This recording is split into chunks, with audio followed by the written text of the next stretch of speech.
2024 সালের গণ অভ্যুত্থানে আহত শহীদ পরিবারের সদস্যদের সরকারি মাধ্যমিক বিদ্যালয়ে ভর্তির জন্য কোটা সুবিধা দেবে সরকার। আগে থেকেই ভর্তিতে মুক্তিযোদ্ধা ও শহীদ মুক্তিযোদ্ধাদের পুত্রকন্যাদের জন্য 5% কোটা বহাল ছিল।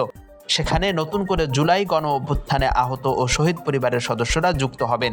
এ বিষয়ে শিক্ষা মন্ত্রণালয়ের নতুন অফিস আদেশে বলা হয়েছে, মুক্তিযোদ্ধা ও শহীদ মুক্তিযোদ্ধাদের পুত্র কন্যা এবং জুলাই গণ অভ্যুত্থান 2024-এ আহত ও শহীদ পরিবারের সদস্যদের সরকারি মাধ্যমিক বিদ্যালয়ে ভর্তির জন্য 5% আসন সংরক্ষিত থাকবে।